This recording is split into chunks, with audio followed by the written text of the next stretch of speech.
Important होता है समझना। अब कोई इंसान फर्स्ट अटेम्प्ट में क्लियर कर लेता है, कोई फिफ्थ अटेम्प्ट में क्लियर करता है, तो ये चीज़ आपको समझनी चाहिए। और आप अगर एग्जाम्पल्स लेंगे ना तो आपको बहुत सारे मिल जाएंगे। अगर आप अली बाबा का जो फाउंडर है, जो बिलियनेयर है, चाइनीज़ बिलियनेयर जैक मा, अगर आप उनकी स्टोरी पढ़ेंगे तो आपको रियलाइज़ होगा कि he also literally failed at every step. उन्होंने ग्रेजुएशन में, कॉलेज में और अपनी उसमें जॉब के लिए ही अप्लाइड इन KFC। आप सब लोगों को पता होगा 24 एप्लीकेंट्स में he was the only one who got rejected.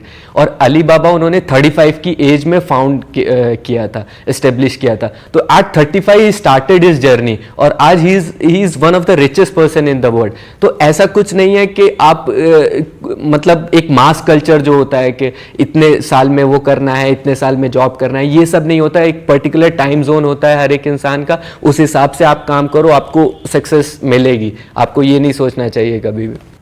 The third thing which I have realise during this preparation is, देखो क्या होता है, सक्सेसफुल और अनसक्सेसफुल लोग जो होते हैं ना, उनमें बहुत थोड़ा सा फर्क होता है। और हमें लगता है कि ऐसा पता नहीं इन्होंने क्या कर लिया है, बस एक थोड़ा सा है कि they never give up, successful people. और वो ही चीज़ आपको समझनी चाहिए कि नॉट सो सक्सेसफुल पीपल ऐसा नहीं है कि उन्होंने कुछ नहीं किया है, बस वो क्या करते हैं कि किसी स्टेप पे जाके गिव अप कर देते हैं और जहाँ से वो आगे नहीं बढ़ पाते हैं। तो आपको अगर लाइफ में कुछ अचीव करना है, कुछ सक्सेसफुल बनना है, तो सबसे पहले इंपॉर्टेंट है आपकी लाइफ में एक गोल होना चाहिए। गोल इज समथिंग जो कि आपको डायरेक्शन देता है लाइफ में।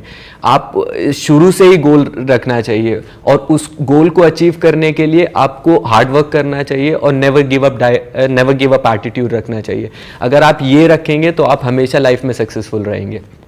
और एक लास्ट चीज़ जो I have learn from this exam, I am sitting on this side, एक सिविल सर्विसेज एग्जाम में सेलेक्ट हुआ हुआ स्टूडेंट। आई एम सेइंग कि लाइफ खाली IAS नहीं है।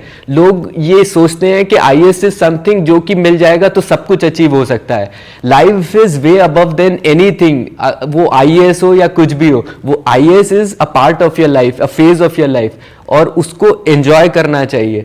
तो आप अगर ये सोच के करेंगे कि सिर्फ IAS ही मेरी लाइफ है या इससे आगे या इससे पीछे कुछ नहीं है, तो ये जस्टिफाई नहीं कर पाएंगे आप अपनी चीज़ों को। तो ये आपको समझना चाहिए इस चीज़ को, ये बहुत इंपॉर्टेंट है। अब will come to the part जहाँ पे जो नए बच्चे हैं वो प्रिपेयर करना चाह रहे हैं, तो उनके लिए कुछ चीज़ें सबसे इंपॉर्टेंट है ध्यान में रखनी। फर्स्ट चीज़ है टाइम पीरियड।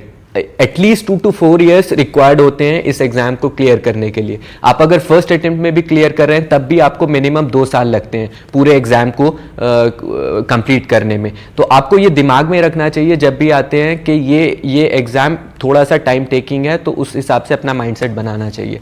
आप सब लोग जानते हैं कि UPSC is a tough nut to crack, इतना आसान एग्जाम नहीं है। तो आपकी थोड़ी सी भी गलती आपको बाहर कर सकती है। तो आप कहीं पे भी आप ऐसा चांस नहीं ले सकते जहां पे आप मिस्टेक करो, क्योंकि दूसरे इतने सारे कैंडिडेट्स हैं जो आपकी जगह लेने के लिए बैठे हैं। तो if you are coming into this exam, आपको याद रखना है कि आपको डिटर्मिनेशन, आपका हार्डवर्क चाहिए और उसमें कोई भी मिस्टेक की कोई गुंजाइश नहीं हो सकती है। तो this is the second thing जो कि आपको ध्यान रखनी चाहिए जब आप आते हो। तीसरी चीज़ मैंने जो आपको बोला है कि फेलियर्स वो आएंगे आपके फेज में, प्रिपरेशन फेज में, तो आपको हमेशा उसके लिए तैयार रहना है, क्योंकि वो जो है वो एक पूरे UPSC की जर्नी का एक पार्ट होते हैं।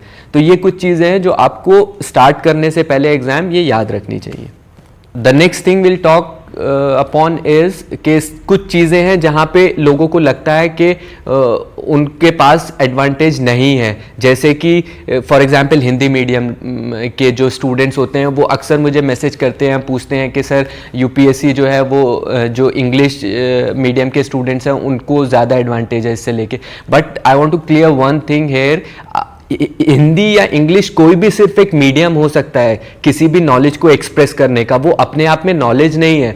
तो कभी भी आप ये मत सोचना कि आप हिंदी से हो या इंग्लिश से हो या किसी और रीजनल लैंग्वेज से हो तो आपको कोई डिसएडवांटेज या एडवांटेज है। UPSC इक्वली एक आपको प्लेटफॉर्म देता है जहां पे आप अपने आप को प्रूव कर सकते हो। तो चाहे आप किसी रीजनल लैंग्वेज से एग्जाम लिख रहे हो, चाहे वो हिंदी मीडियम से लिख रहे हो, आपके पास इक्वल अपॉर्चुनिटी है। बस हाँ, ये थोड़ा होता है कि आपको थोड़ा सा